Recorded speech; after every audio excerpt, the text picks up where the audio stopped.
afternoon.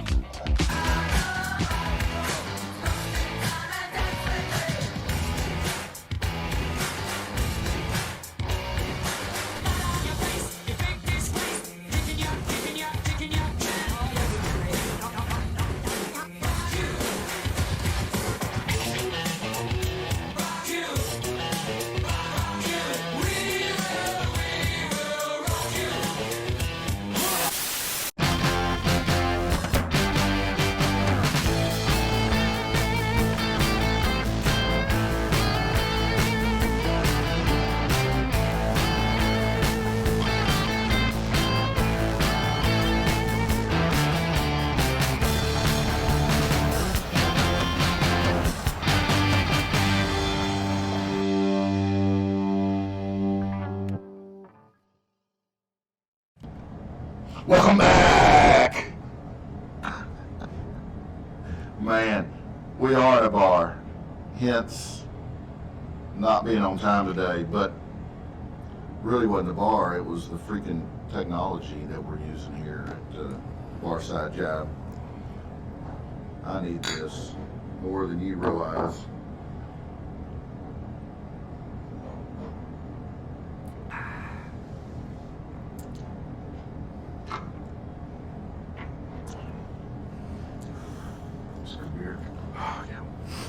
Yep. Austin's Amber. Really? Yeah. Austin, is it like Austin, Texas? Yeah, it's Independence Brewing. Good stuff, man. Good stuff.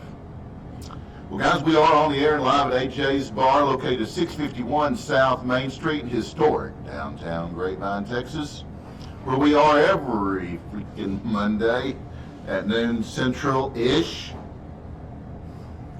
Heavy emphasis on the ish. Where's Shakes, bro? Where's Shakes?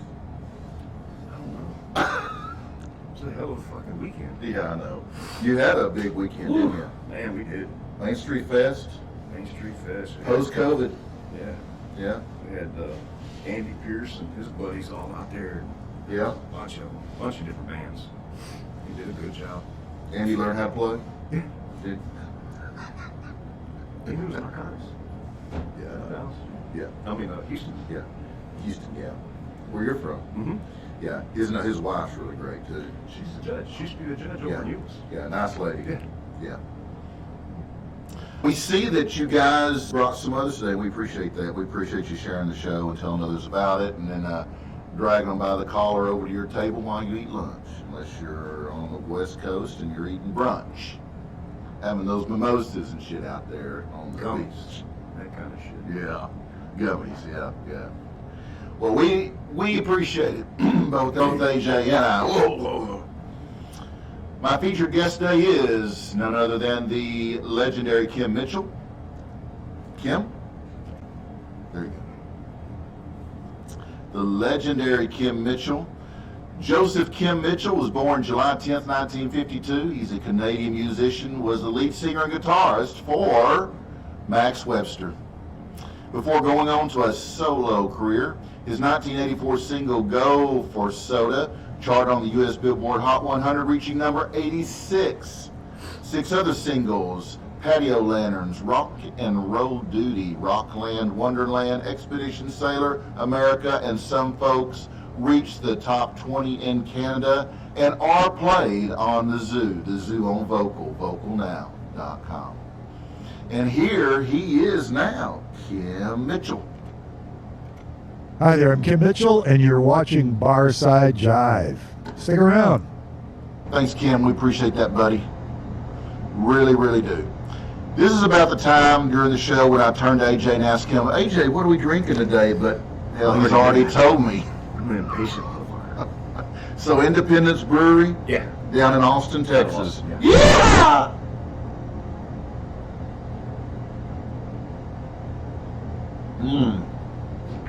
That's a good beer. It's a good beer. It's hoppy. Little hop. Little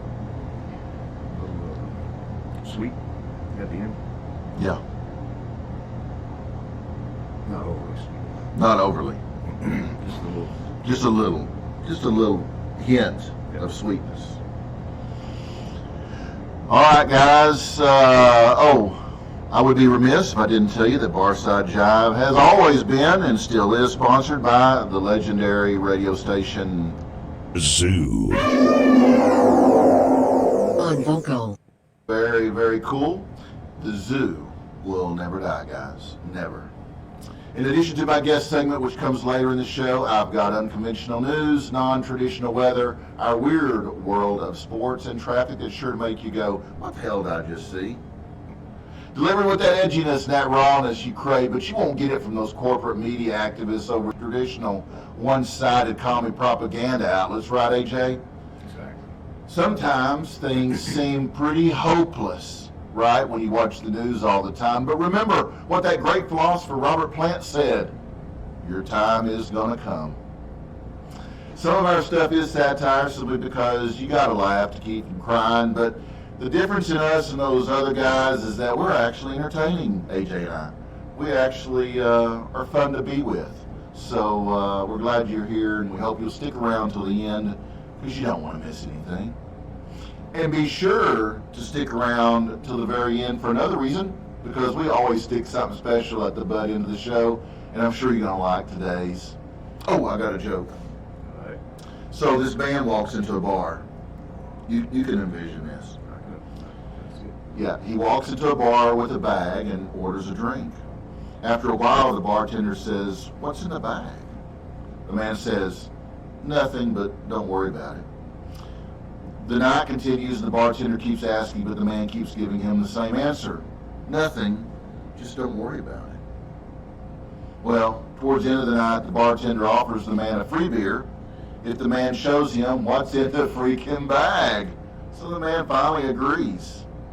He reaches into the bag and pulls out a tiny piano and a tiny man that sits down and starts playing the piano. Whoa. The bartender says, "Wow, that's freaking amazing. Where'd you find that guy?"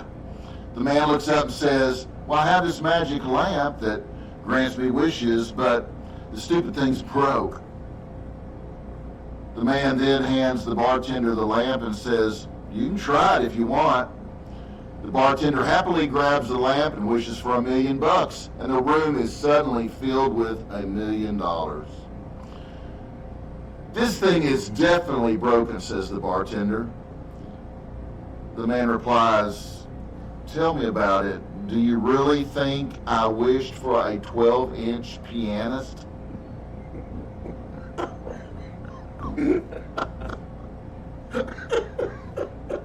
Little misunderstanding.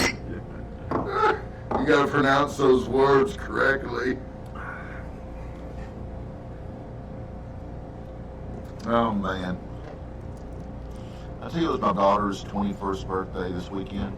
Yeah, you said earlier. Yeah, we had a blast. My son, my oldest son and his wife were in town from San Antonio. We hung out. We had a blast this weekend. It was freaking awesome. You know, I worked. I know you did, but you made money. I did. And that's your business. Yeah. So you did good. You So did much, so I'm taking tomorrow off. Are you? So I can clean 2 Yeah. days instead of 2. Yeah, you need to, because it's a disaster around this place. Man, I thought, woo, it looked like the Revenge of the Alamo.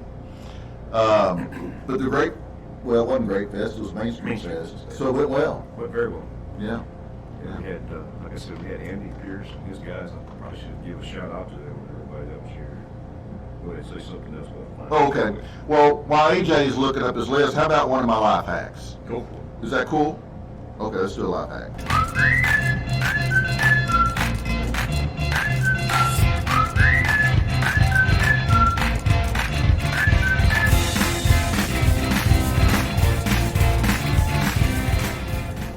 All right, guys.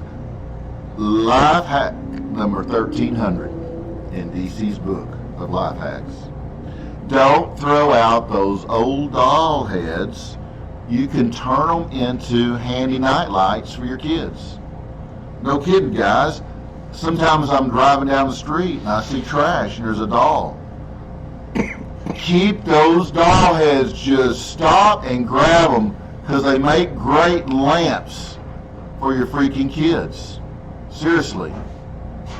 And always remember, one man's trash isn't another man's treasure. or something like that. Wouldn't you love to have one of those? No.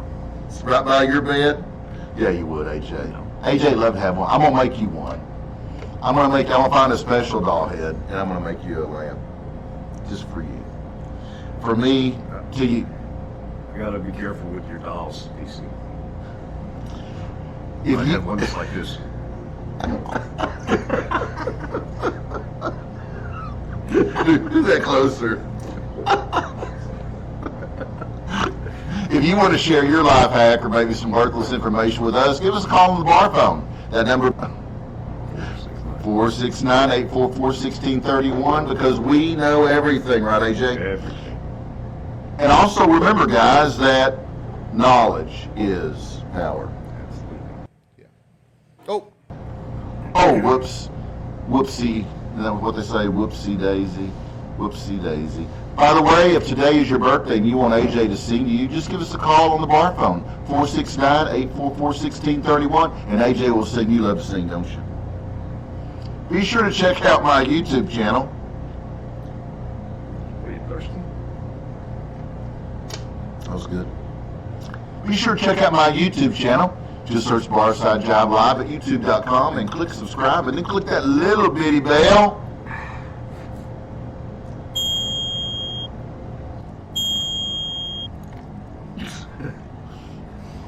To receive notifications when I post my premium content, which is free to all of you guys because you're premium people. And I appreciate you. And now an important PSA from our friends over at the Atlanta Genital Institute.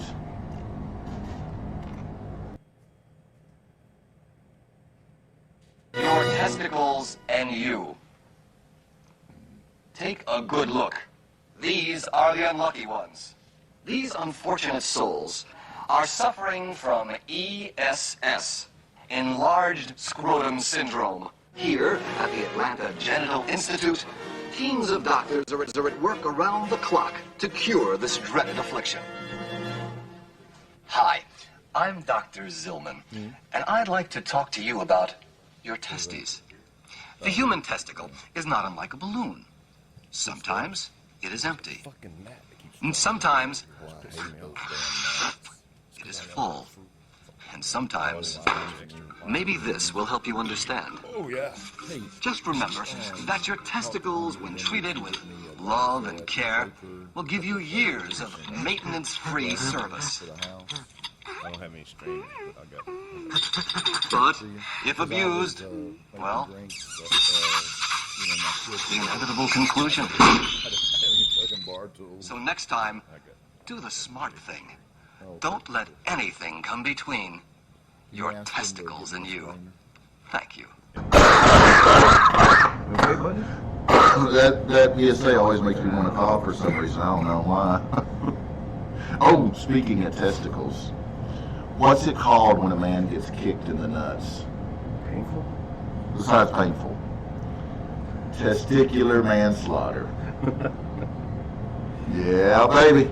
Testicular manslaughter. Okay, so guys. So let me Okay. give a shout out. Oh, shout out time. Shout out. This is a shout out. I wanted to tell everybody that came out for the Main Street Fest, thank you so much. I appreciate it. Here's to you guys. We got a list here of, let's see. Read them out loud. Marty Nelson doing classic country and easy listening. Artemis doing contemporary folk. Giovanni Riggins doing piano rock. Randy Floyd, classic country. Wade Johnson doing contemporary folk, classic rock. Jeff Poteet doing contemporary piano favorites. The Tejas Sandburgers doing classic rock. The Sandburgers. Yeah. And then there was a couple Yeah! we didn't get, but they put a good show on. Yeah! Thank you. Where's our hats? I don't know. We should put our hats on. Nah, we should just We're talking country. We should just drink. Country music. Oh, what are we drinking to? This is a little shot action. What are we drinking? This is the good Main Street Fest. Main Street Fest. Thank you. Successful. What are we drinking? Tequila and Jim Beam. Okay.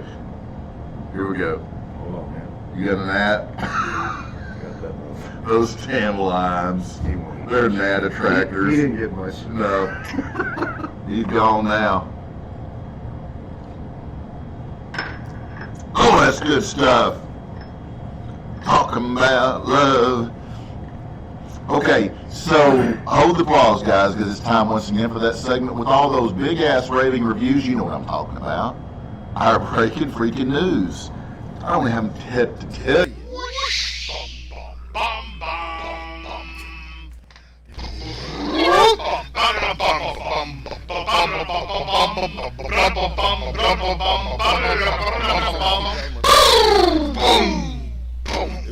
Sometimes we think we're going to get a bigger break than we do.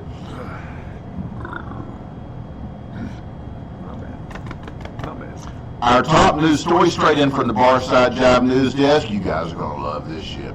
This Disney to remove problematic kiss from classic movie Snow White. Snow will Tell the now. story. How the fuck do you tell the story? Snow will now remain dead. That's right, kiddies. A corpse she becomes. Now, this is straight out of Orlando, Florida. The non-consensual kiss in Snow White and the Seven Dwarfs. Yep, it's problematic. Should have gave her a mushroom stamp. It's obviously problematic, so the Walt Disney Company did the only sensible thing, remove the kiss, leaving Snow White dead. A victory for the social progressives. How about that, AJ? And, I ain't done yet, media condemns Israel for unprovoked attack on innocent Hamas rockets. Straight out of Israel, the media has condemned Israel for launching an unprovoked attack on innocent Hamas rockets that just so happened to be flying overhead this past week. Believe that?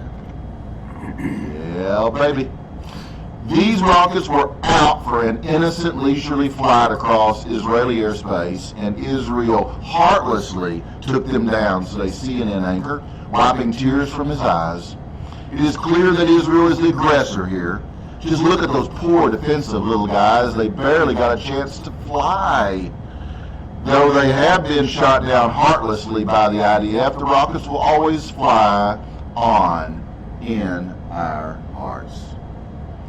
Footage shows the rockets on their normal flight path, a sightseeing trip according to the Associated Press, with Israel's rockets being launched to attack the innocent rockets minding their own business. As Hamas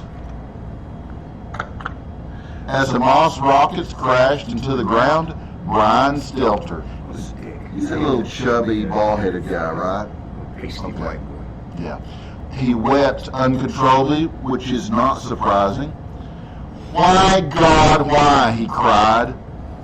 So much explosive potential wasted. Wow. So much for being a dick. Did you see the new, what was it, AOC and all of those? Did you hear what she said? That Israel is an apartheid state? Oh, God. Dude. What a bitch. That makes you drink more. Just think about it. Also from the Barside Jive news desk, CDC says you no longer have to wear a life jacket outside in case of rain. Out of Atlanta, Georgia, guys, the CDC has updated its guidelines and announced that you no longer have to wear a life jacket outside in case of rain. Oh, you think I'm kidding? They should this morning. They got, boy, isn't that true? This whole weekend. Hold on, just let it on. Sunday. Yeah. Oh, yeah, we can't go. We can't move Sunday. The guidelines have been put in place last year during a particularly rainy March, and although many experts had claimed we would just have to wear the life jackets for a couple of weeks, mandates remained in place for well over a year. But now, I'm trying to get my news voice down, but now, even hardcore pro-life jacket agencies like the CDC have admitted it's time to take off those life jackets and go about your normal lives. Look, unfortunately, the rainy season is just about over, said CDC Director Rochelle Walensky. We had hoped it would last forever, but even we must admit you no longer have to put a life jacket on when going outside.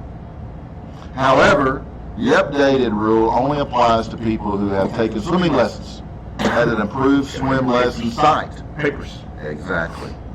Still, many say that this is progress over the strict and sometimes anti-science position taken by the CDC throughout the flood season. But we will still remain vigilant, and life jackets may become a seasonal thing worn every October through April to stay safe. Despite the updated guidelines, many libs announced that they would continue to wear life jackets until the chance of drowning in a sudden freak flash flood hit 0%.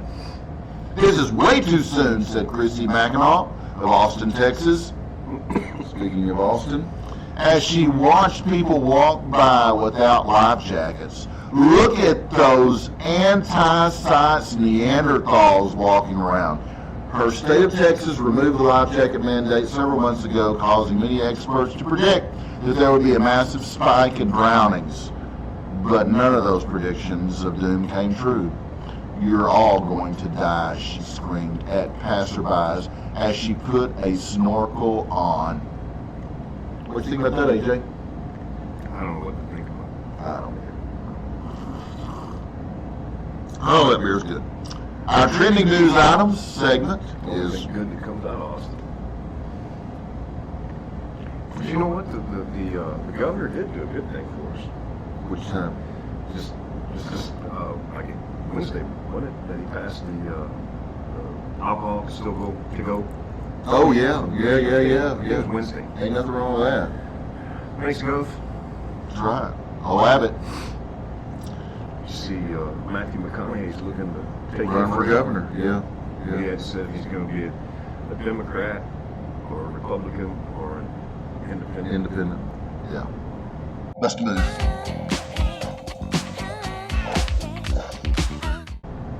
I wonder how he'll do. I think he'll do pretty well. He'll probably win. Yeah. Well, you don't look at the Terminator won California. Okay, our trending news items segment is brought to you by our friends over at Body Action Products, and here he is, Body Action Products spokesperson AJ, with a word from Body Action Anal Bleach Gel. Body Action Anal Bleach Gel is a super concentrated, intimate skin lightening gel.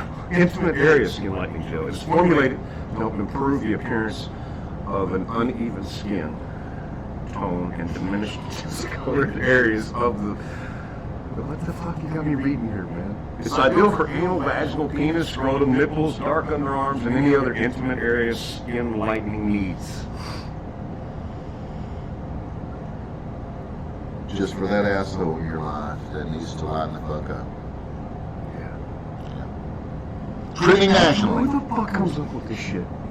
Hey. As long as they pay, Who the fuck We'll cares read what it. color your fucking ass is? just maybe your mate. My wife doesn't look at my ass. Really?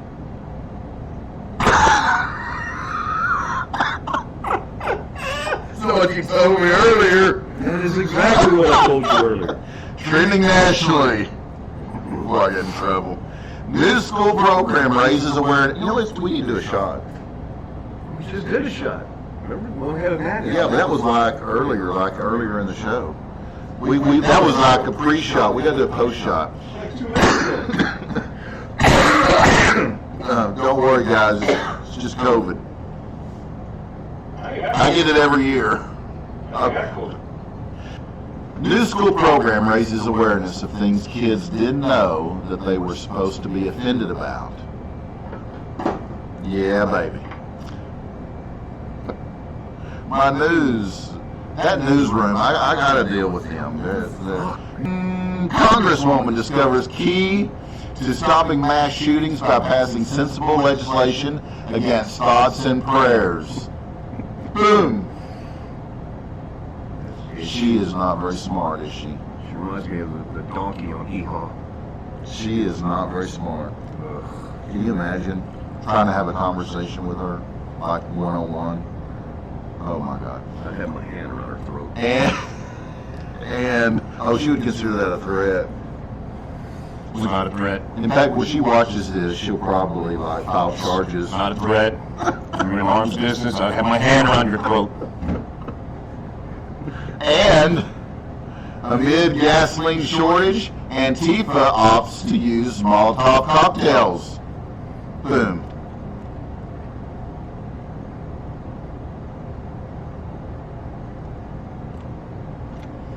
Well, guys, there you have it. Right here, AJ's the man. And I think it's time for some rock history. What do you think, AJ? Let's go with Rock history. Nothing but. Just go right past it. Yeah, I have one. Oh,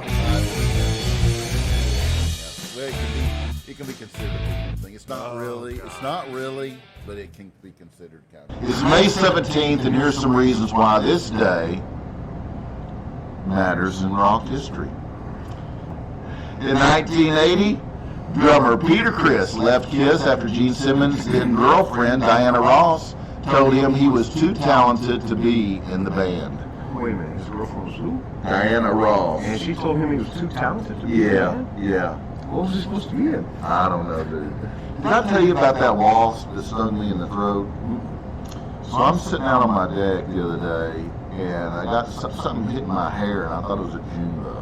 You know, they're coming out. I've had 2 so far. But you know, you have 1, you have 2, and then you have 80 million. Okay. So I thought it was a June bug, and I grabbed it, and it was a fucking yellow jacket, and it stung me twice in the beard and once in the hand. And then I saw it on the ground, so I killed it. But Why? because I hate them. But this, yeah, it stung me 3 times in one of these places in my beard. Like made a huge knot. It was like I had 2 Adam's apples. You should have shaved your beard off. Dude, and it still itches, and it's sore. And it's been like 3 or 4 days. Maybe get a haircut. I'm just saying. I don't need a haircut. I'm just saying, give it a try. All right, AJ. In 1983, boom, David freaking Bowie, guys. The #1 song in the country, in the whole country, in the whole US of A was David Bowie's Let's Dance. Who's that? We got a ghost in the building. I got an eye twitch. In 1990 was the year. You guys know him. Nirvana played the last date of a North American tour in Boise, Idaho. The gig was the final one that drummer Chad Channing played with the group. After playing on Bleach, Chad chose to leave the band. Bad mistake, Chad. Due to creative differences. He was replaced by Dave Grohl in September of 1990. Imagine that. The decisions we make and the consequences of those decisions. Well, that leads us to 2003, when what happened? Well, I'll tell you. Scott Weiland, Stone Temple Pilots singer, was arrested in L.A., that would be Los Angeles, California, after police stopped him for driving without headlights and found cocaine and heroin in his car. He was released on $10,000 bail. That's about what you made this weekend, isn't it, AJ? Oh. Big government's listening. Big brother's listening. What were you reporting on me, Dip? Oh, that blood itches. In 2006 now, here we go. In 2006, Paul McCartney announced that he and his wife, Heather Mills, had given up the fight to save their marriage, and that after 4 years together, they were going their separate ways. Tragic. And guys, that's what happened on this day in rock history. Which means it's time for... Yeah. Welcome to year 2 of 14 days to flatten that freaking curve. What was it? Somebody said that we needed 14 days to flatten the curve because the East Coast was paying so much for gas. Yeah. How's that 14 days working out for you? Yeah, East Coast. You know this just might be our last COVID update, AJ. I mean, the pandemic is over. It's over. At least in Texas, over anyway. For me, it's been over since it started, but, you know, I can't hardly post anything on Facebook making fun of it because, you know, I get lambasted. Of course, then I A lot just, of fact checkers. I can block all those people. Yeah, I block them all the time. I make room for new folks. But, you know, really, it was pretty much over before it started. In my opinion, if it hadn't been for the media hype instilling fear in every living person. I mean, I was on my way here this morning driving down Main Street, and I saw a lady outside by herself wearing a freaking mask. I'm like, okay. I saw a guy come jogging by. And with a mask. We need to pray for those people, because they need prayer. No. What we need to do is cull the herd. Dude, we need to do a shot. We need to cull the herd. Cull the herd. Not herd immunity. What are we drinking, Cull the AJ? herd. Tequila and bourbon. Tequila and bourbon. Any special brand? No, I don't care if there's a bug in it or not. It's going down. It's going I'll down. have some Jim Beam and you got some Trace Agaves. Hey, you know what? Do you have any mezcal? Hmm? Do you really? Mhm. Our next shot needs to be mezcal. I don't drink. You don't drink or you don't drink Hold on, yet? DC. I'm doing my DC. We're doing our shot. Yeah, I can smell it. It smells like bourbon. Smells like tequila. Yeah, it's bourbon. Yeah, it tastes like tequila. Yeah, that's it. Okay, Cheers. I'm gonna get inoculated. I love mezcal. I'm a real boy. Dude, I did too. I'm too stupid on it, but Yeah, I love it. I love it. Oh, we got to get back to the show. And now a special message from Dr. Fauci. Get it? Fauci. Fauxchi. Fauci. Yeah, that's right, fuck baby. that dude. Yep. Rainy season is just around the corner. Do your part to prevent drownings. If it can save just one life, it's worth it. 14 days to stop the rain. And there you have it. Fire that jerk off. Let's do some sports, AJ. Right. We like sports. Let's do some sports.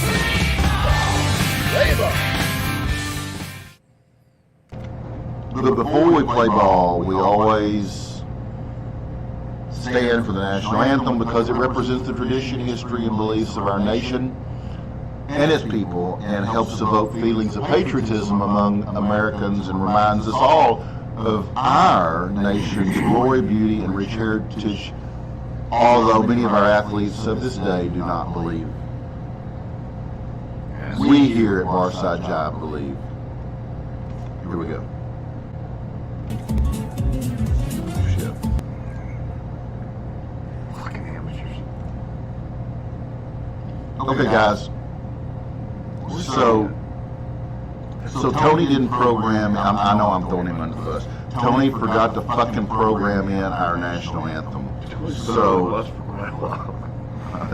Just talking onto the axle. So I'm gonna like edit it in. So you want to stand?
play ball. All right, guys. Today we bring you the hair pulling championships on ice. That's right, guys. Here we go. You gotta explain that.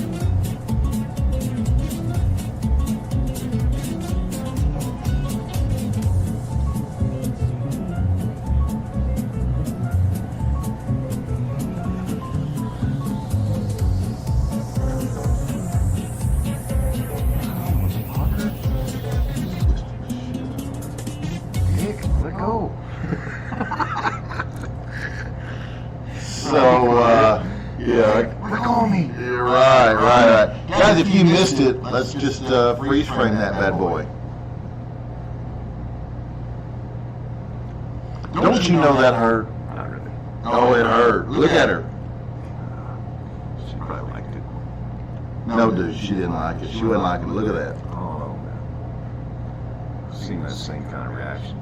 Oh, that's the look of that dog you were talking about earlier in the show. And just when you thought you'd seen everything, hair pulling on ice. And now a word from Podcast Sellers before I go there. Happy birthday yesterday to Roger Earl. Happy birthday, Roger. Last remaining member of that classic lineup. That son got I sent him a video yesterday, a happy birthday video. And yeah, 75, that guy, and he acts like he's 30s. But he's a great guy, and happy birthday, Roger. That's freaking awesome. Happy birthday, buddy. Here you go. All right, here's Roger.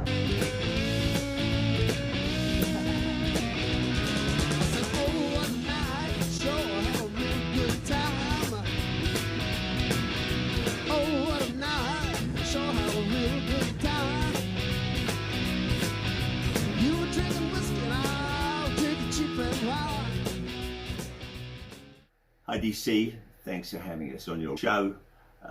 And for you folks, I'm Roger Earl of the band Foghat, and these are our wines.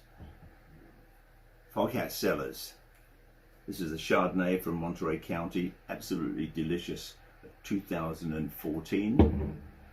We have 2013 Pinot Noir from Monterey County. It's absolutely fabulous, a wonderful drinking wine. If you like Pinots, you'll love it. This is a Cabernet Sauvignon from Paso Robles. All our wines come from Central Coast of California. Steve Rasmussen is our winemaker, though in fact myself and Linda actually get involved in the making of some of our wines. Drink, enjoy, go to foghatcellars.com to find out how to get them. Thanks, bye.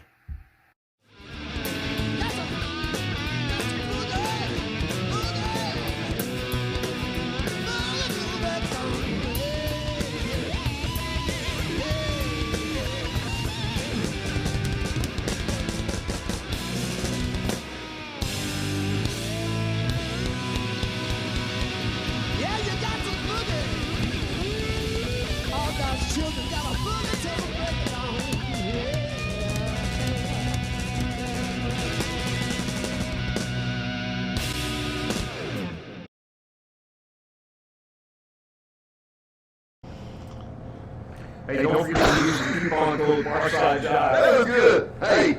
At the checkout screen for your 20% discount. And also remember, you can always get an autograph bottle from Roger. You just ask for it and Pay for it. get it shipped to you. You remember the website? Nope. Foghatsellers.com, guys. Oh yes, Foghatsellers. foghatsellers.com. There you go. There you go. Man, Foghatsellers.com. pretty soon you'll be able to do this show by yourself, and I'll be able to just stay home. I do. Yeah. All right. No, you always got like a doctor's appointment. Or golf. Or golf. Oh, it's time for weather. Moist out there. Y'all ready?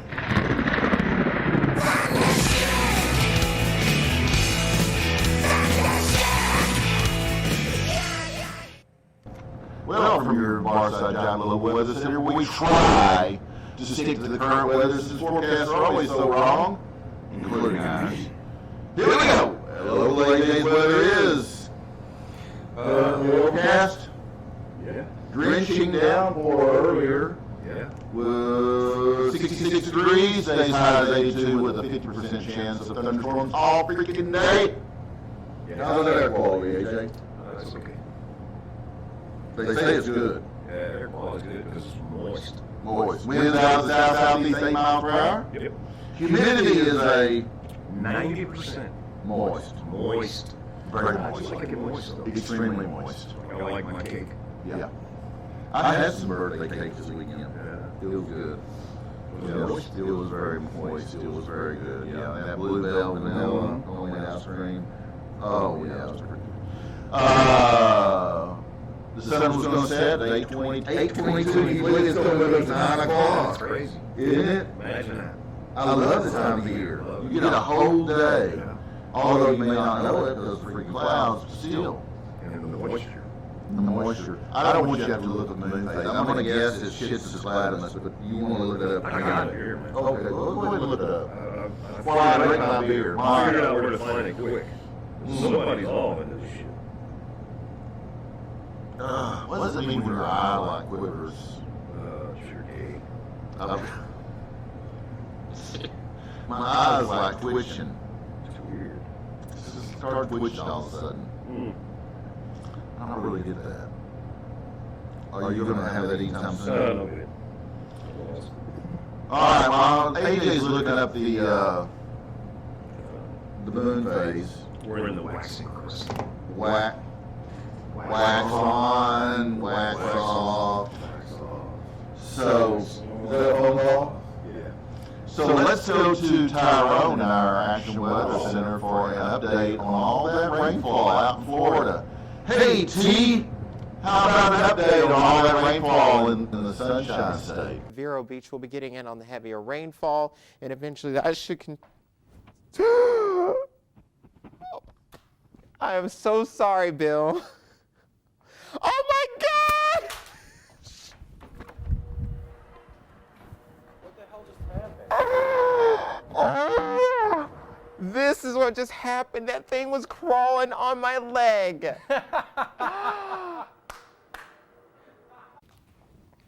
Oh God, if that, oh my God, that is, oh my God, oh no. Right at the wall for me. That thing is huge. Oh, is that roach that's Oh. like down the hall? That's like. Oh. Alright Tyrone, let's get something straight. I'm DC, not Bill. Okay? No Bill here. I'm DC.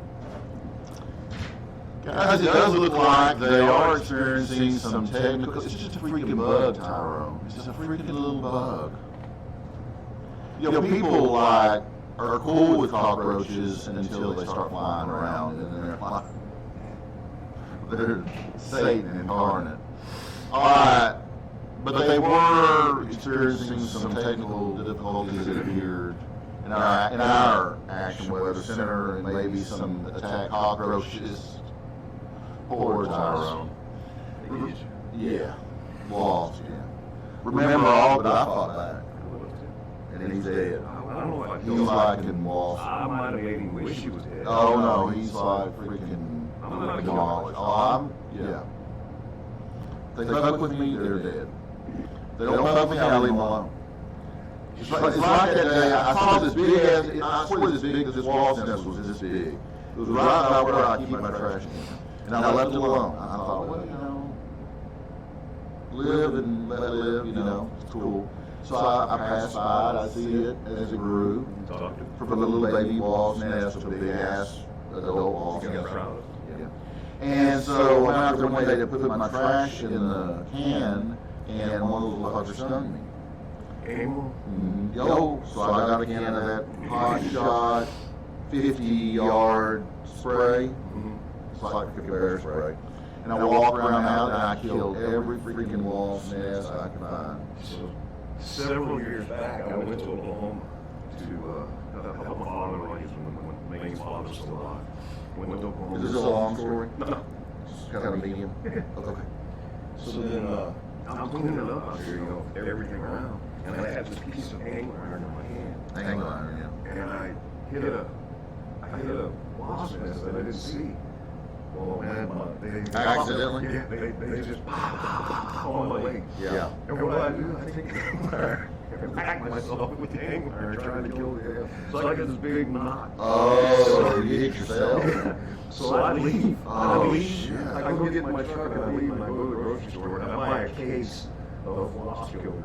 And I go around the house. Man, there probably had to be 35 or 40 wasps hanging off of Johnny and Helen's house. Man, I went to town. I killed every wasp. Oh, yeah. With scorched earth. Yeah, it was Yeah, well, I'm the same way. I'm the same way.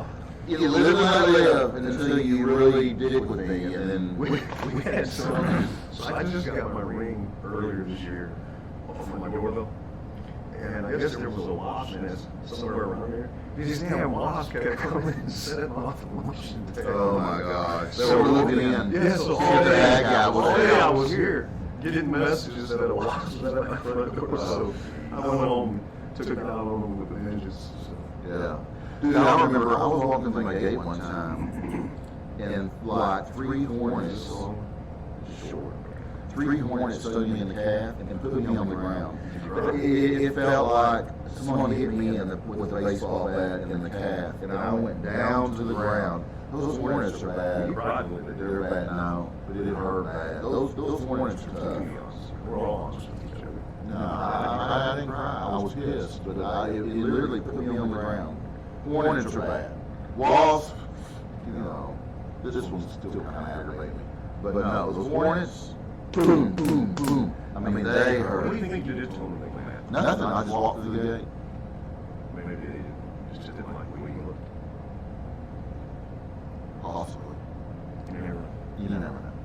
Remember, guys? Oh, you remember all those old movies about Attack of the Giant Leeches and the bees and the spiders and Attack of the Killer Arachnoids and Global warming. Global Warming. Yeah. Tag the op in their hairspray. Eat the ozone layer up. I mean, some of those movies like are current. Some of them go back to like 60s. But yeah, but they had one, Attack of the Killer Cockroaches. And it makes me think of a joke. Do you mind? Okay. Know how many cockroaches it takes to screw a light bulb? Really? Who knows, because they all scatter as the light comes on. Best move.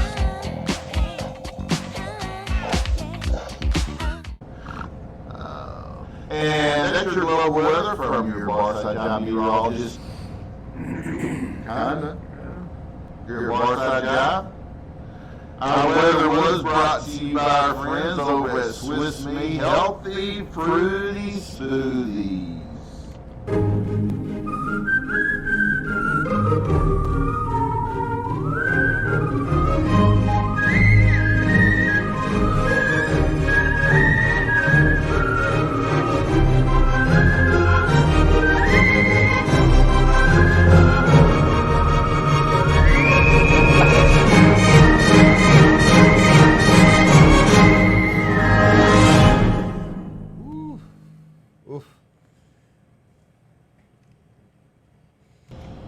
Well, guys, let's cigarette in the shower. Let's take, how about just a drink? Woo. Let's take a quick look at traffic. What do you say, AJ?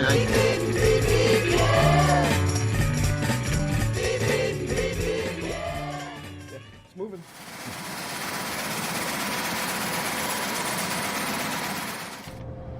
Well, how's it look out there on South Main Street today? AJ 600 block. Wide open. Wide open. People take a break after the festival. Well, guys, they may be fine here on Main Street in historic downtown Grapevine, Texas, but let's go to Alex on location in Northern California in the city of Chico near Highway 99 for a closer look at local road conditions. Mezi nimiž nechybí Sabina Laurinová, Roman Zach nebo Sandra Nováková. Speciální pozornost byste měli věnovat také herečce Evě Josefíkové. Guys, I don't know what the hell she said, but that ain't Alex. And that's not a road in Chico.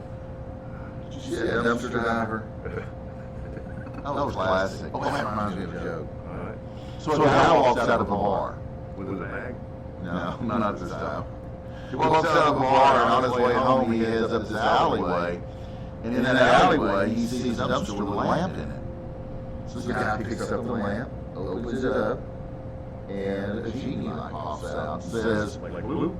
kinda, I am the genie of the lost lamp, and I will grant you three wishes. But whatever you ask for, your ex-wife's going to get double. So the guy then says, okay, I wish for a giant mansion. Well, the genie claps his hands, and the guy gets a giant mansion. Pretty cool, huh? Then the guy says, for my second wish, I wish for $100 million. Well, the genie claps his hands, and the guy gets $100 million. Before the guy makes his third wish, the genie reminds him, saying, now remember, your ex-wife just got 2 giant mansions and $200 million. And this is your last wish now. So the guy takes a couple minutes to think about it, and says, okay, genie, for my last wish, I want you to take this baseball bat and beat me half to death with it.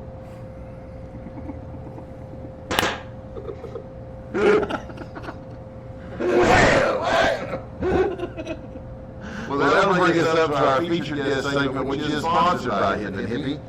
Hip and Hippie is a Planet Living company known for its high-quality, earth-friendly, 100% recycled candle line and natural body care products. That's what keeps us looking so good, right, AJ? Oh, wrong.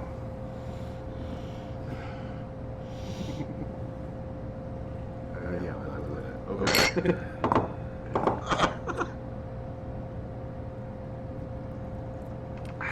Guys, we really enjoyed you today. Show's getting close to being done, but it's no wonder Eco Sporting people love Hip and Hippie. HipandHippie.com.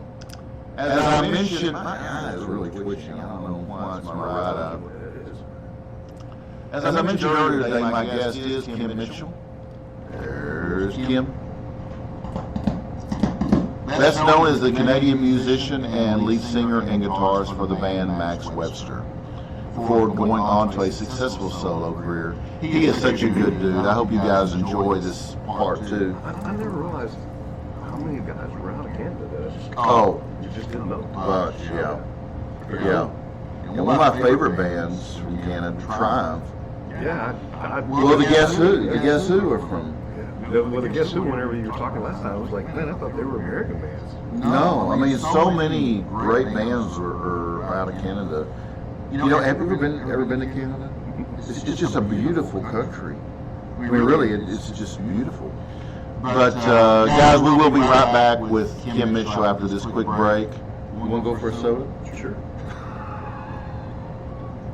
You did so good.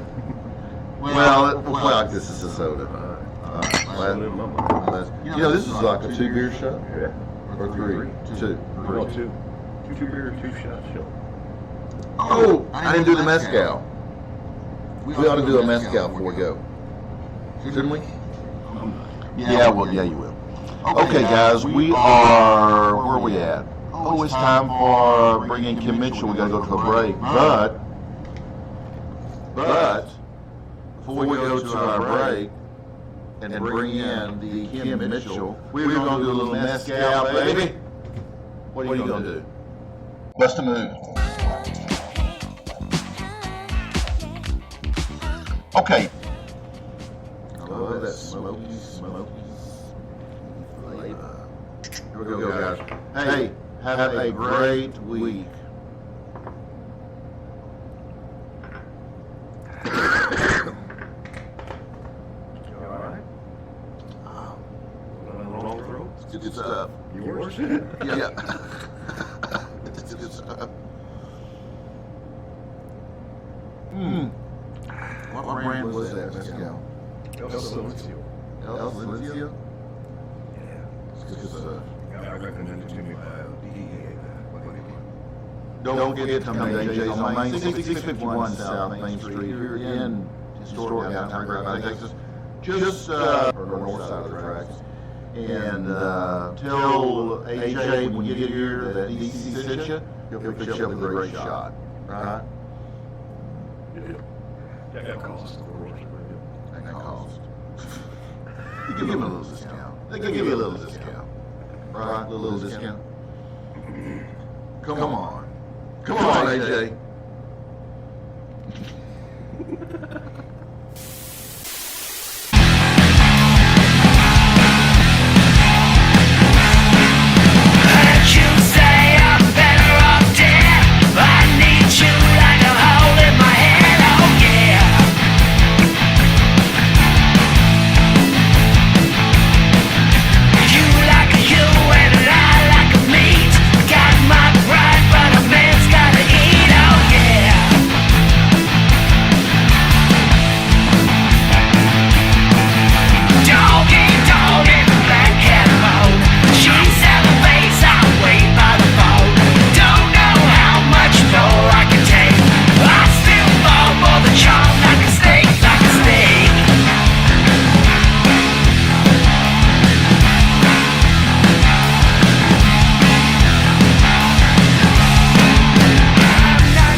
Okay.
Welcome back to Barside Jive. It is that time when I introduce my returning guest, Canadian songwriter and musician Kim Mitchell. His 1984 single Go for Soda charted on the US Billboard Hot 100, reaching number 86, and was one of my favorite songs of the early 80s. 6 of his other singles reached the top 20 in Canada. Quite an achievement. It's a real pleasure having you back here once again, Kim. Thanks. Nice to see you, Daryl. Kim, tell me about your relationship with the Bare Naked Ladies. Sure. They're just they're kind of good friends. I mean, we kept running, and I've run into them on and off, not on stages, and then they were real fans. They would, every time you'd run into them, they would start singing a Max Webster song, and then some people started to say, "Hey man, your song Blue River Liquor Shine, Bare Naked Ladies do that in sound check a lot of the time." So, That's cool. yeah. So I was at a point where I was recording a new record, and I wanted to involve them in a remake of a song, Max Webster song called Diamonds, Diamonds, and just asked them casually, and then, man, they're right into it.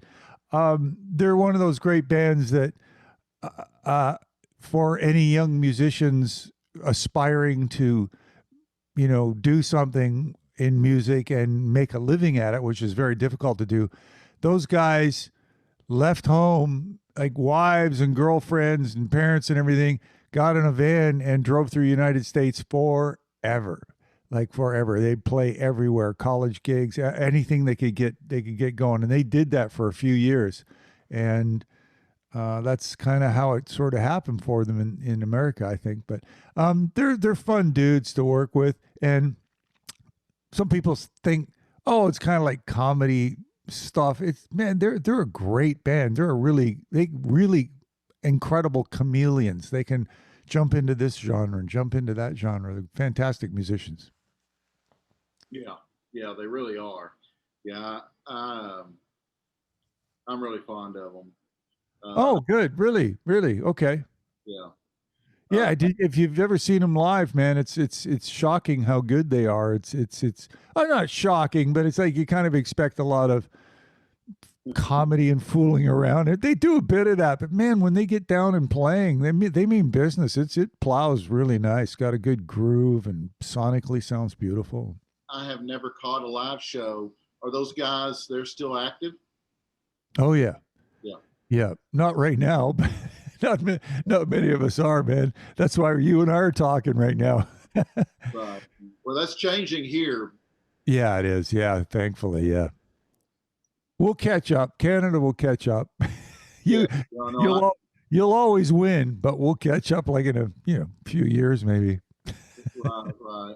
Well, hopefully not that long. I want to see you here in Dallas. Oh, I'd love that. That would be fantastic. Love to come down to Texas and play a few cities. Yeah, that'd be awesome. Now, I understand you also have a pretty good relationship with, well, at least the remaining members of Rush. Yeah, I mean, I wouldn't call it a relationship at all. When we played together and toured together, it was a fantastic time on the road. They were very generous with us and really taught us a lot about being on the road and it being, this is your life, man. This isn't don't listen to these record company guys. Don't listen to this. And just, it's your music. It's your life. Get it to where you love it. And that's all you can ask for. Since then, can you hear that? I'm just going to turn my speakers off. Sure. They're crackling. Edit. Since those days of touring with them, they became uber famous. Like they were pretty happening when we were with them, but they went into like that other stratosphere. So they've just been busy. I ran into Alex at a Christmas function, charity function. We played Battle Scar together, and it was fantastic. Alex is a real comedian. Always has been. He always was on the road, and he still was, you know. And I have memories of Neil Peart. I think Neil was Alex's biggest fan, because Neil was a very serious guy, very intense, very very guarded, and he'd be backstage, and Alex would come up and just start doing something stupid. And I always picture Neil with a book in one hand and his chrome cigarette package, putting his head back on. And Alex, because he was always doing something silly. Yeah. What a loss. Yeah.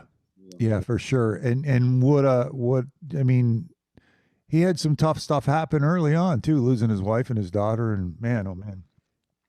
So, but he lived life large, so, and he got to do what he loved to do. So that's all we can ask of life, right? Yeah. Yeah, exactly. Yeah, exactly. So those guys were, in a way, were they mentors? Yes, very much so, DC. Yeah. Very much. Taught us a lot. We watched them every night and listened to their banter backstage. You just pick up stuff on, because they were pretty open about even talking a little bit about a little businessy stuff. I mean, they wouldn't bring up numbers. We'd be like, yeah, that guy from the record company, this and that, and you'd hear them make some kind of comment, and you'd be like, yeah, that's the attitude. That's a way to look at it, you know. And they were very jazzed when things started to do this. I mean, it was so beautiful watching them be so excited when they came up. Our first record in the United States has gone platinum. We're like, oh man, you know. Of course, later on that night, into the bar, let's go, party time. And you know, backstage, our catering was like a bag of chips and some jujubes or something like that. And in theirs, it was always like this hot food after the show. And we'd go in and we'd be just like, oh man. And they'd be like, hey man, help yourself. Be like, oh, is that okay? Really? Oh yeah, man, help yourself. We'd be like, hot food. Yeah, really. Yeah, that's awesome. We know you've, I guess, been on the bill with Def Leppard, Aerosmith, Van Halen, many others. Yeah. The few of them have surprised me too, playing with Aerosmith and some festival, and we're on stage, and the word has it that they arrived while we were on stage, and Tyler was way back at the trailers and went, who's that on stage? They went, oh, that's Kim Mitchell. Goes, hey, take me up to the stage, because he liked what he was hearing, and he came up and he watched the last 4 songs, I think. Because my road manager, he was standing behind my road manager, and that's the first guy I go to when we finish. So I was walking towards my road manager, get a towel, and out pops Tyler and gives you a big hug. He's like, man, that was amazing, blah, blah, blah. He goes, I remember we sat beside you at the Juno Awards, which are like the Grammys, the Canadian, and he remembered this stuff that he says, yeah, you did a song called Rock and Roll Duty, and it was like, man, it was great. I'm doing a really shitty impression of him. I'm sorry, but yeah, it's fun stuff. I mean, that must have been pretty exciting. Yeah. Along the way, there's so many bands we play with. REO Speedwagon, and you know, I think we did stuff with Foghat, and I don't know, all kinds of fun stuff. What are some other memorable experiences with other bands? Oh, sure. One was a funny one, opening up for Van Halen, and it was an afternoon gig, and when the band showed up, and then the bass player, Mike, yeah, Michael shows up. It's funny how we forget him. What is that? What is that all about? Edit. Mike Anthony. Yeah, Michael Anthony. So Van Halen shows up in their one limousine, and then Michael Anthony comes in, and Van Halen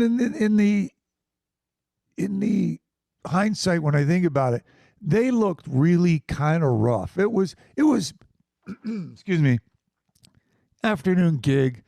They'd probably been up late. They looked a little tired, and Anthony gets out of his car, and he's like showered, and his hair is blow dried, and he's dressed. He's like, We're like, hey, do you know Terrell the band? He goes, nah, man, they smoke cigarettes. They're always drinking and all that stuff. He says, I like that come to play. I mean, so does Van Halen, but I just thought it was kind of a funny moment. And then on stage, looking over, and there's Eddie and Sammy watching me play. And that was a terrifying moment for any musician, any guitar player. So to do that, you know, you're instantly breaking out into a sweat. But we're doing okay. We did okay in front of them. And they came back later, just knock on the door, and in walks Eddie and Sammy, and talked for a little while. They're quite nice. But the funny part of the thing was, if I may say, we're on stage watching them. There's a little road case beside Eddie on the side of the stage. He's got about 4 or 5 drinks there. Not all booze. Like, it's sort of a variety of stuff. He's got water. He's got juice. He's got Gatorade. He's probably got some kind of hooch there, drinking something in case he needs a little shot of something. So he'd come over and, you know, in between songs or when something's going on, he'd take a quick sip and he'd run over. And we're standing right there. My lighting director, my sound man, and myself, the 3 of us. And my lighting director would say anything. He just didn't have a filter. So Eddie comes over, and it's an outdoor gig, and Eddie comes running over, and he takes a sip, and he goes, oh, man, he says, sounds like shit up here today. And my lighting director goes, oh, yeah? You should hear it out there.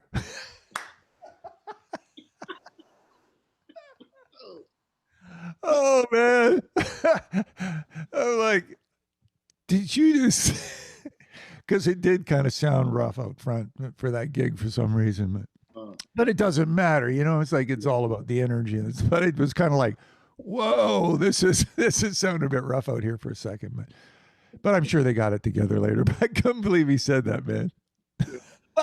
Yeah, Yeah, you hear it out there. no filter. Nothing, man. Oh, man. But that was a good moment. They were sweet to play with, and you know, rocked seriously. Did you ever play with them when David Lee Roth was frontman? No, I sat at the sound console for his solo thing, and because Billy Sheehan was a friend of mine. Billy Sheehan, the bass player, is a friend. Yeah, he still is. Right. And that was an interesting one. I put out a mini album a long time ago, and there's a song on it called "Kids in Action." It's kind of a rockin' tune, and it was sort of when I broke away from Max Webster and started going solo. It was a little mini album, I guess you call them, EP. And one day Sheehan phones me, and he goes, and this would be Steve Vai, Billy Sheehan, and Bissonette, I guess, and Dave. And he goes, hey, man, we're in the studio, Ted Templeman. What's the lyrics for the second verse of Kids in Action? We're cutting the song. I'm like, the phone just drops like what? He goes, yeah, we're cutting Kids in Action right now, man. It's a cool song. We love it. What's the words of the second verse?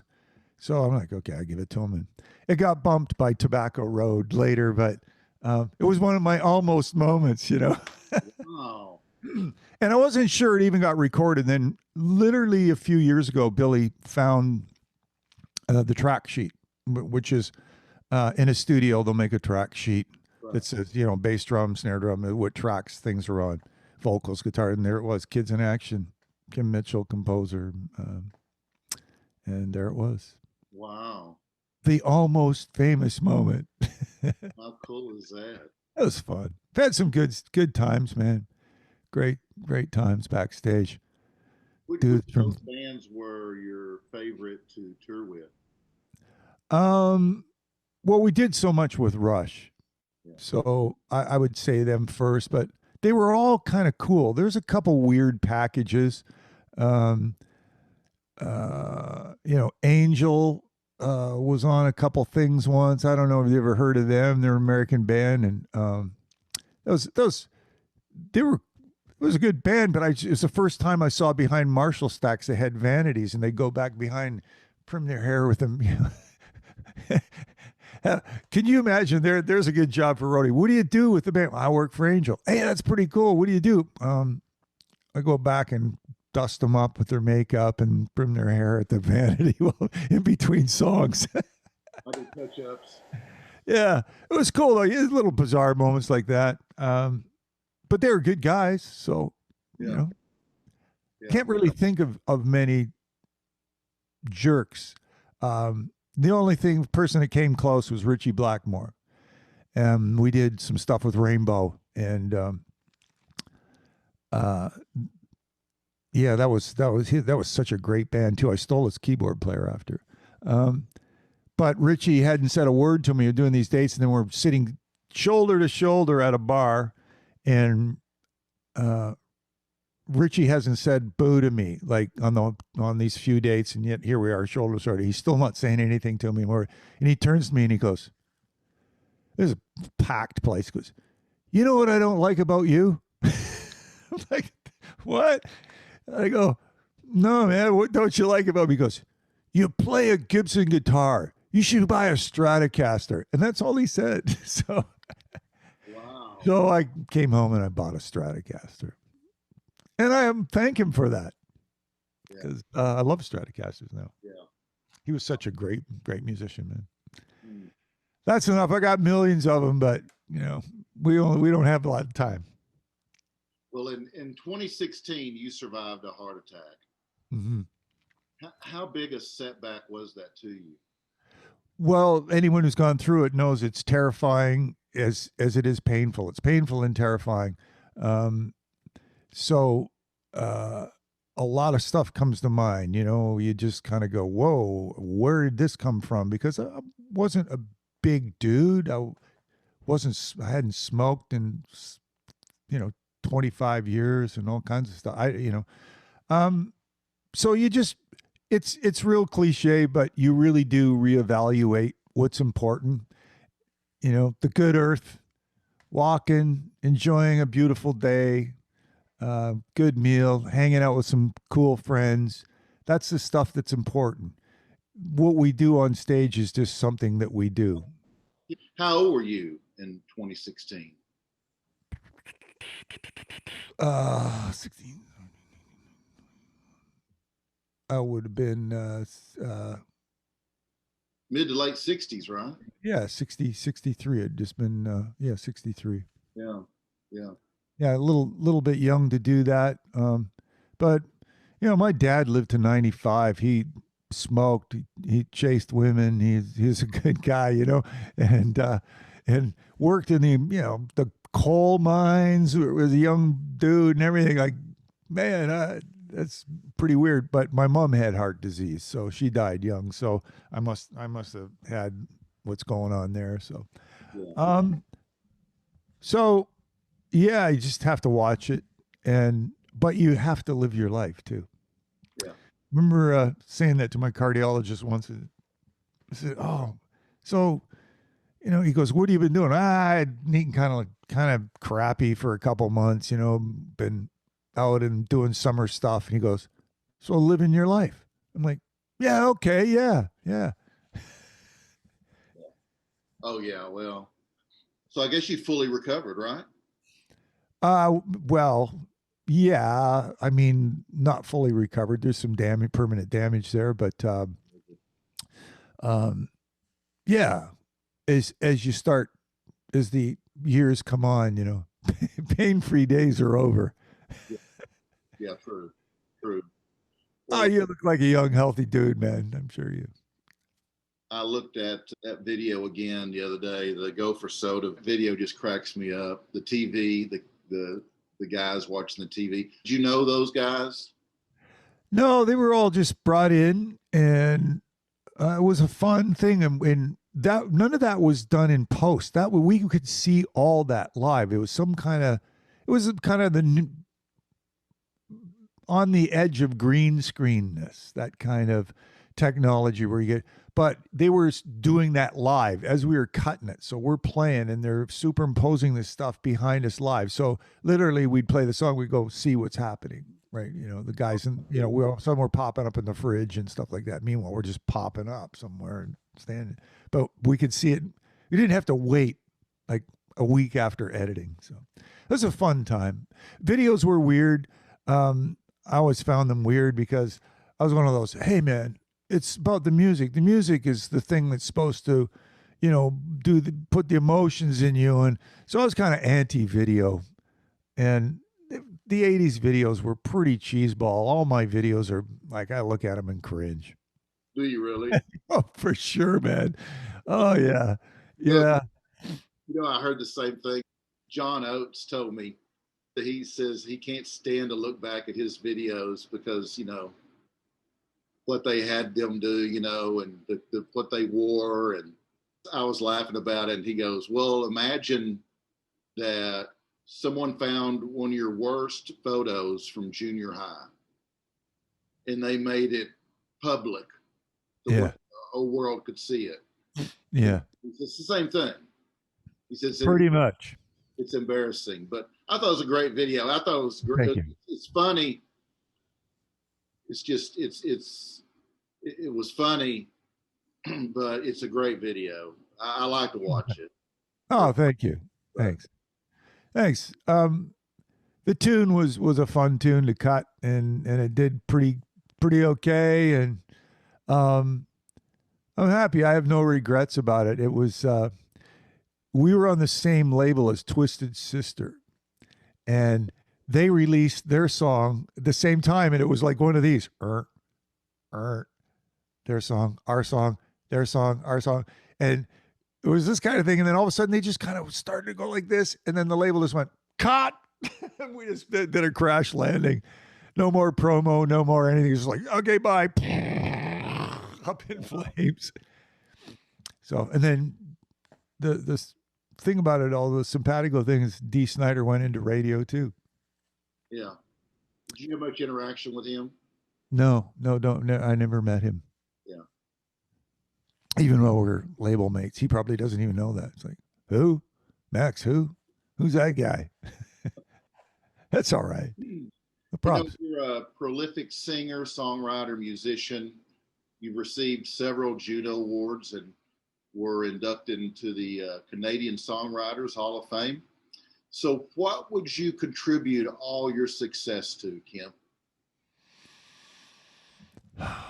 Wow, that's a great question.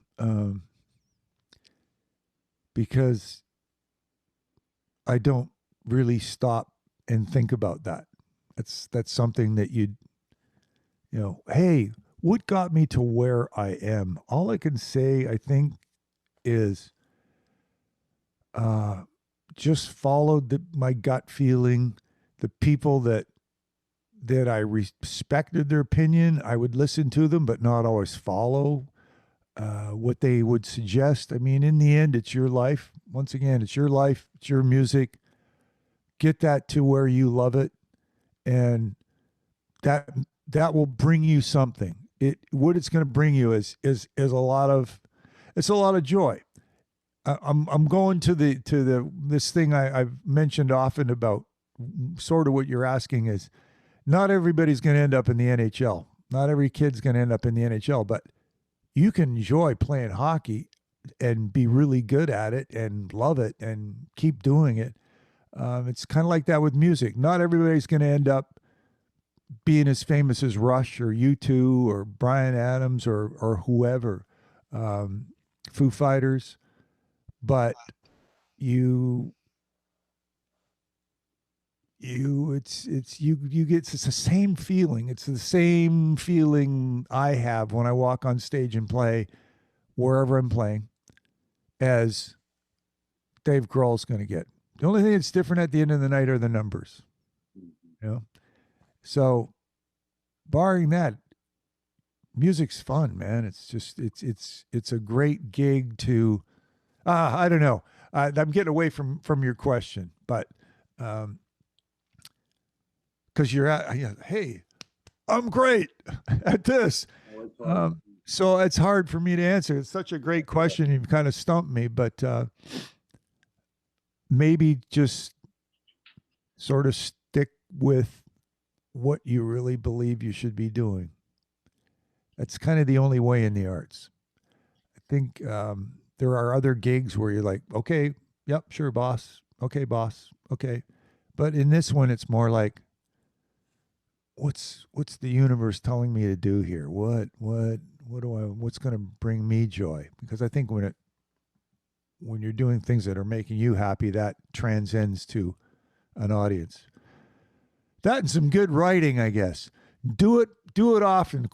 Quantity, not quality. Keep writing. You know, keep saying it every generation. Keep saying whatever language you and whatever music, however you do it, just keep doing it, man. Like, I love that. When you think about today's young kids that are into hip hop and programming and electronic dance stuff, to like back in the 40s, like, look at how much music has changed. But that's the way they did it back then, and this is the way they do it now. And it's like, it's beautiful. It's I'm not the kind of guy who goes, oh, I hate that, what are they doing? I may not buy it, but it's like, this is great, man. They're expressing themselves. You think it was more because you had a plan and you were following your plan, or was there a lot of simply just being at the right place at the right time? There's a lot of being at the right place at the right time, but you have to deliver too. So you can't be at the right place at the right time and not be playing some songs that people dig. And that wasn't like, okay, what are they going to dig? Rarely, I can't remember ever thinking like that. It was always just, this is kind of cool. Oh, that's kind of cool. Yeah, all right.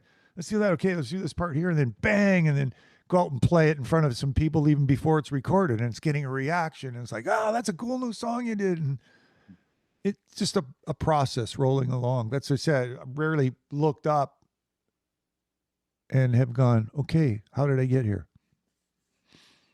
What kind of obstacles did you guys have to overcome? I mean, drugs, alcohol, fear. What was there? I didn't get into that stuff. I watched a lot of people who ended up down that road. Obstacles were just, the obstacle for me is having the right vibe when you walk on stage so that you can be relaxed enough to perform. And there's a million obstacles, from acoustics to how you feel physically to whatever's going on or not going on. Those are the obstacles to me. I couldn't care less if we're sitting in an airport for 5 hours as opposed to grabbing a flight really quick. I don't care if the hotel kind of sucks or if the money's shit or if you get booted off a tour because for whatever reason. I mean, people look at, or obstacles like, oh, the record company drops you, or this, those are all real. But to me, the obstacles are the ones that prevent me from walking on stage and being able to, like, not be holding on tight and just get to that Rockland Wonderland Zen kind of place.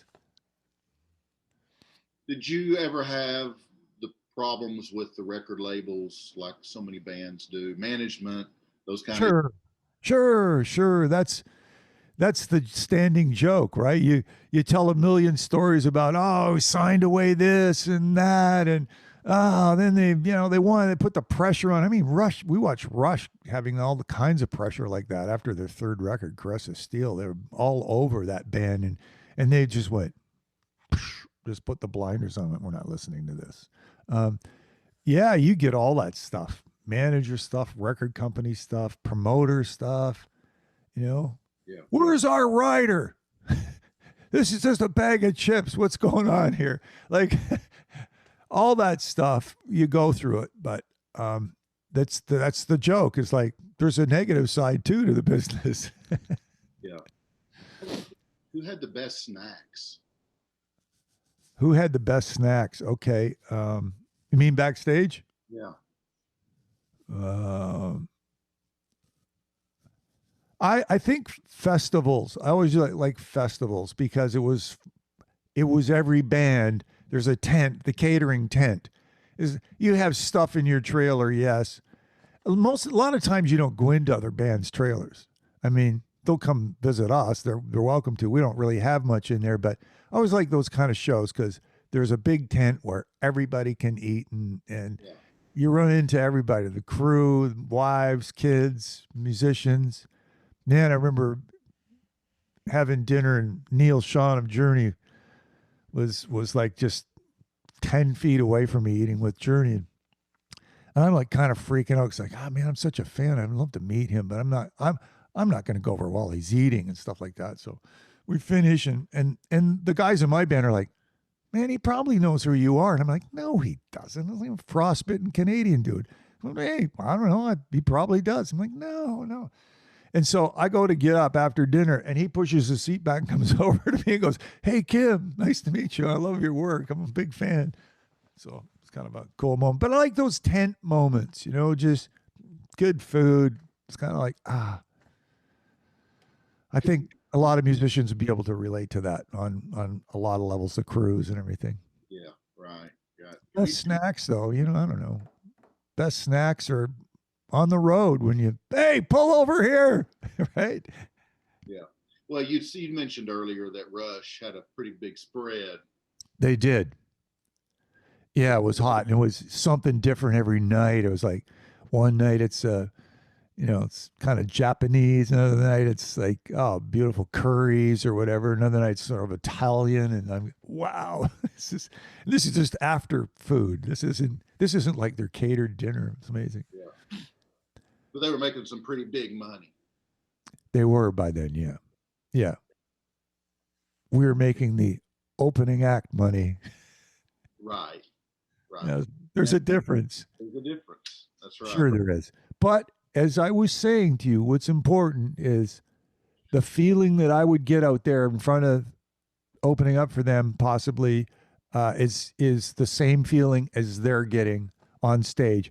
Yeah, the crowd's there to see them, and yeah, they're cheering, but man, and we're working hard though. And when we get some applause, it's like, all right, once you start getting the hang and start getting an encore and they're letting you take it, it's like, man, this is great. It's the same feeling. Yeah. Just they're in the bus and flying in jets, and we're like in the van and loading our gear. It's not that bad, but yeah. But it is. Well, it has been. Yeah. I've paid the dues. People say, okay, what's the worst due you ever paid? Sort of like, well, I can tell you the worst where it really got bad is we're in a van once, our gear and the band, and we had a flat tire. We have one roadie, and we have one strong guy in the band too. And we're like, okay, it's winter. We have to change the tire. So we took out just enough gear. We're not going to empty the truck, and took the spare tire out. There's no jack. We had to lift everybody had to lift the front of the truck enough to pull the tire off and to put the other one back on. So he does that. We lift it barely. Hurry up. And he puts the tire on backwards, like the rim is inside out. So we have to do it again. So that's kind of paying the dues. And really, when I started my music career at 17, moved away from home, I'd have to say that was paying dues too, because the refrigerator in the rented house that the band had was outside because it didn't work. So thankfully we're in Canada, but in spring the band had to break up because we couldn't keep food cold. That's true. And that's a true story. Wow. Yeah. Yeah. What are we going to do now? I guess we're going to move back home, break up. I didn't go back home, but. Yeah. In Canada, I guess you can have a refrigerator outside, can't you? Sure. Yeah. You don't want to be out there too long, but but the food's okay. Yeah. Hey, can we take a minute and talk? Yes. Backstory about some of your biggest hits: Go for Soda, Patio Lanterns, Rock and Roll Duty, Rockland Wonderland, Expedition Sailor. I like America. Can you tell me some backstory on some of those songs? Sure. Rock and Roll Duty was the quickest song I've written in my career. Remember my co-writer Pye Dubois came over, and it was like kind of about an hour before dinner. I was married at the time, and I was normally the cook, but my wife said, "Okay, I'll finish up dinner. You guys go upstairs." I said, "Yeah." He has some lyrics he wants to show me, and all of it was my rock and roll heartaches always end up in songs. Sometimes I say it right, sometimes it's wrong.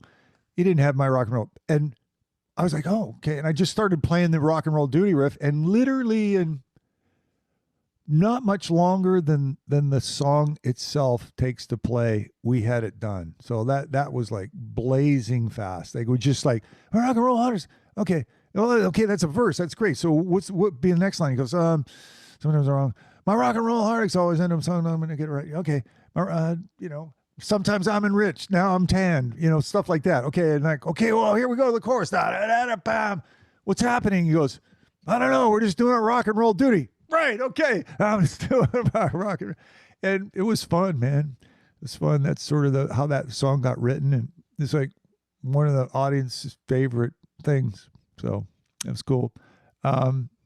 Patio Lanterns. Yeah. Patio Lanterns was a different song for me, more poppy than it was a song I didn't even want on the record. We had on Shaken Like a Human Being, which won Album of the Year up here in Canada.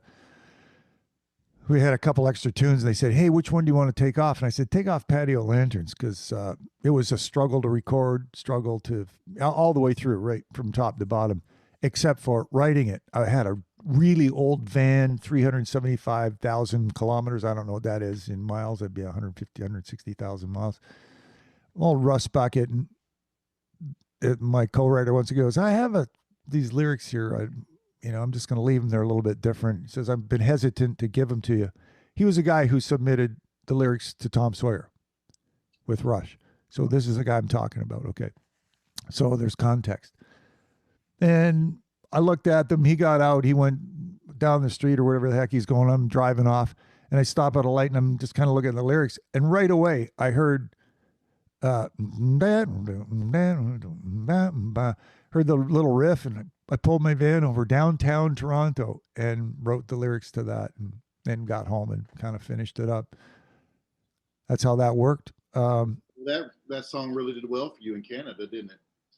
Yeah, it sure did. Yeah, it really did well. Yeah, it's fantastic.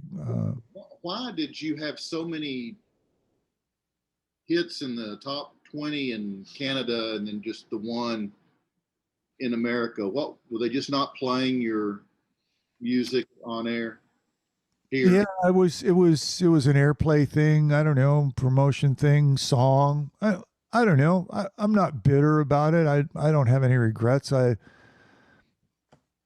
had a nice life, and yeah, but those songs were great songs, and I don't understand why they weren't. Yeah, there was a couple that I kind of went, well, I don't get why Rock and Roll Duty wasn't happening, or there was a couple of Lager and Ale, some straight ahead rock stuff, Yeah. And then you mentioned a song, Expedition Sailor. There was sort of a side. There's always been that rockin' side to me, and then there's always been sort of a pretty side, and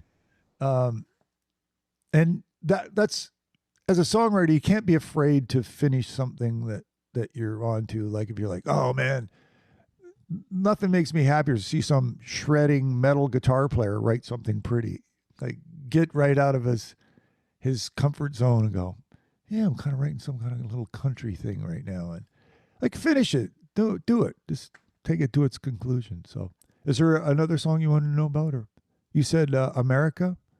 Yes. Or you said Expedition Sailor or something? What did you say? Expedition Sailor, America, both of those. Expedition Sailor was one of the more atmospheric tunes I've written. That was off Rockland Wonderland. There's a couple songs on that record that were like that. Just with the vibe of that tune, I wanted to really just set up. The lyrics in that song are images to me. It's not a story, right? So the opening line, I woke up in the middle of the Atlantic. I had a view of the whole wide world. And I was on an expedition sailor. I'm out to find a much better world. That's not a story. That's more like images, across the date line, across the equator. There is no place I can't call home. These are like pictures, and I just wanted that music to sort of support that imagery of the atmosphere of being on a boat somewhere and doing that. So that was the challenge, but I think kind of nailed it. Okay. in a non-cheesy way, because sometimes that you can get into that. Rick Emmett, who's a guitar player up here in Canada, he was with Triumph, who did well down in Texas. Yeah, Rick played the acoustic solo on that. Oh, is that right? Yeah. We share the same birthday, so. Do you really? Yeah. We're What a both July 10th. Yeah, he's a good dude. Yeah, I had him on months ago. He just a really great guy. Triumph was. Yeah, I think there's great band. something coming out about them soon. Yeah, we get together sometimes, a bunch of musicians in Toronto. We have gentlemen's dinner, and it's usually a cheapest restaurant we can find with, and where there'll be like 6 or 10 of us sitting around, and we go, okay, for the first 10 minutes we can talk about our health and medication. Then that's it. And so everybody's like, oh, yeah, that's back pain. And Rick's like, oh, yeah, I can't, vertigo, all this and that. And I'm like, oh, man. And then it's like, okay, that's it. Everybody look at the menu, and we can't bring up health anymore. And we never talk about music after that. It's more like, there'll be the odd story, but generally it's about families and, hey, how's your dog? Oh, cool. Hey, stuff like that. Wouldn't it be cool if all you guys got together and kind of did a traveling Woodberries kind of thing, Yeah, it'd be fun. People don't do that enough here in Canada. I think you're talking about collaborating. Yes. Yeah, and collaborating cross genres. Yes. You rarely see that. Yeah, someone will come in and sit in on a rock guitar player, come in and sit on a rock band's thing or whatever. But I'd like to see, off the top of my head, myself playing a guitar solo on a Justin Bieber song, or like kind of those kind of weird collaborations. Yeah. Not weird, but crossing. Yeah, it's cool. There's a lot of contrast. Yeah, and see what happens. Right. Anyway. Yeah. America, I can't really remember too much about writing that, other than being on my back porch when I came up with the guitar riff. I remember it was a beautiful and saw a face in the middle of America. It was just, I don't really have a story on that one. Just sometimes it's pretty non-eventful how a song comes together. I mean, it's nice that a song comes together, but one of the hardest tunes I wrote was off Rockland too. I think it was a song called Crossroads. And, sometimes getting to the other side of the mountain is almost impossible, to the finish line.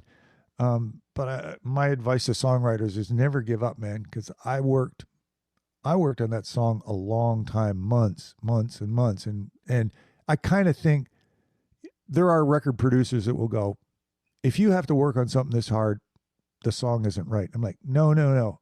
Part of the song is here that I love, but it's just finding the right part that's going to sound like it belongs. I was going to get you to play something, but you don't even have a guitar with you today. No, I don't. I'll be rocking a little later tonight. My amps are behind me. They're in another room, like all my live stuff. Oh, are they? So I light it up here at night after dinner because I know both my neighbors have little kids. Oh. And, like they're going to school, but they're younger, and it's bedtime around probably 8 to 9. So around 7:30, I come down here and I light it up. Man, keeps me young. It's not working very well, but yeah. Well, very nice talking to you, man. I wish you a lot of success. I'm sure this show people will be tuning out. Oh no. Just kidding. No, this is fun. I have something's been on my mind though. I've counted your bracelets like about 4 times. Is there 10? Is there 10? Count. Let's see.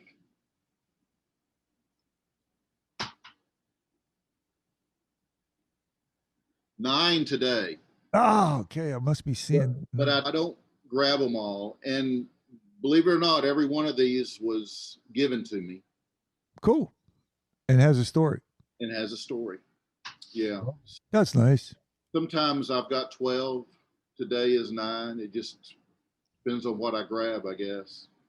Yeah, that's cool. Well, it's a good rock look, man. You know, when this is over, I'm gonna be like a horse out of a gate, man. I'm gonna be going to visit all kinds of people, whether I'm gigging or not. It's like boom. So what's next for Kim Mitchell? To get through the pandemic safely, to get vaccinated, and to hopefully see rock rooms open up, and to enjoy my life as a musician and just as a dude with my friends and family, and hopefully I'll be able to do that for a few more years. You know, that'd be nice. That's what's ahead, hopefully. Awesome. And what about you? What's ahead for you? Same. I'm enjoying every minute of this life, and keep on being involved in things I like being involved with, like my kids, my family, my work, you know, talking to you guys. That's cool, man. There's not that many people that get to do what I do. It's true. I've been very blessed. I mean, you know, I'm not Rolling Stone magazine. I'm not iHeartMedia, but I'm talking to you and Rick Emmett from Triumph, and John Oates from Hall & Oates, and Simon Kirk from Bad Company, and Peace from Vanilla Fudge. And you know, we did some gigs with Carmine. Yeah, and he a hoot, man. Yeah, man. He's Yeah. I could tell you sort of an X-rated story about that, but that's another time. Okay. All right, we'll have a beer over that one. Sure. It's funny. It's not, he wasn't being a bad boy with somebody. It was just something was going on in our dressing room that was really funny. I howl at it every time. Is it X-rated? No. Well, yeah, a little bit. I mean, it's the two drummers, my drummer and him. And my drummer had no filter, and he's just like, "Hey, Carmine, come here." He says, "Are these herpes?" He whips it out. Car's like, "Yeah, man, I think they are."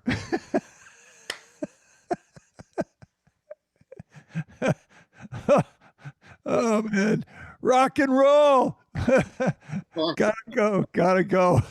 Carmine probably knew. Yeah, he may have. Well, he sure sounded like he knew. No, wait a minute.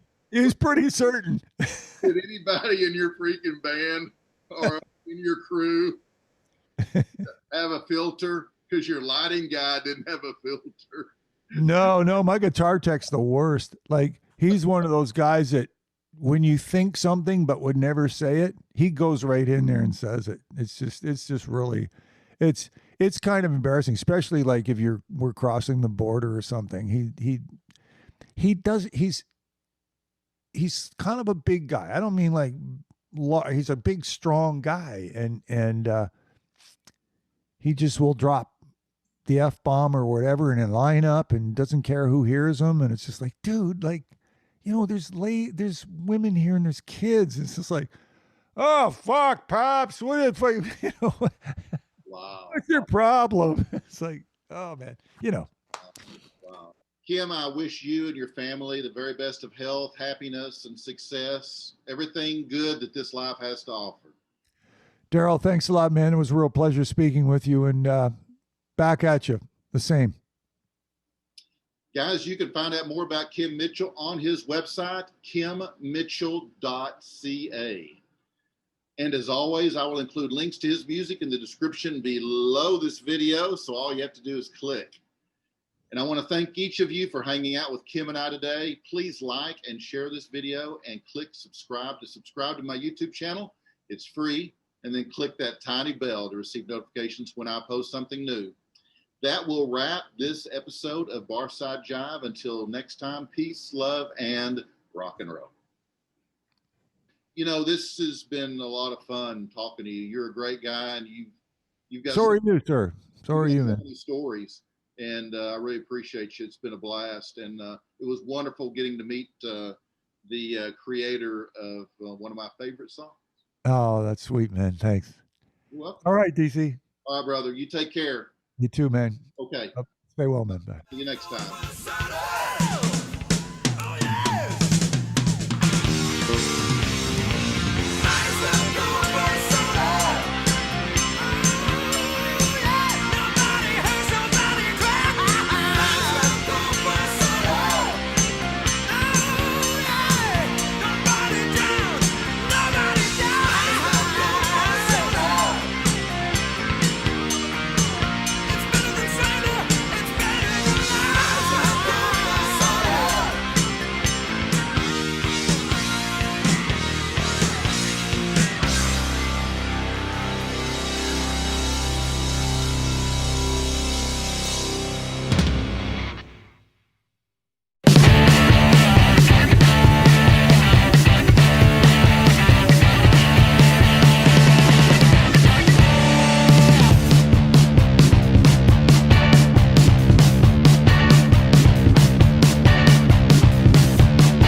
not be responsible for any incorrect or inaccurate information caused by this broadcast. Barside Jive does assume, however, all responsibility for the satirical nature of its content and for the occasional fictional nature of its content. All characters appearing in this broadcast, even those based on real people, except for our featured guests, of course, are entirely fictional, and any resemblance between them and any persons living dead or undead is purely a miracle.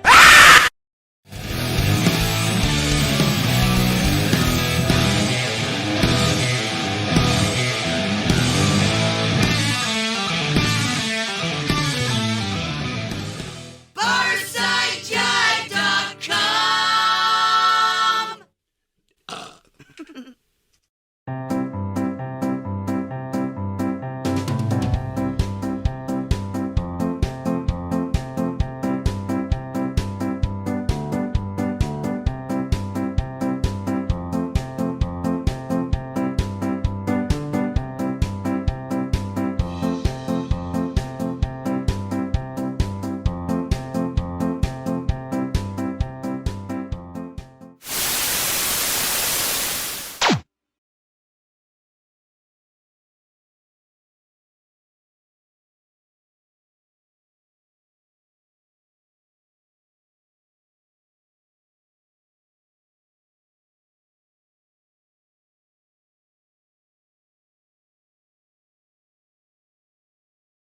Bust a move.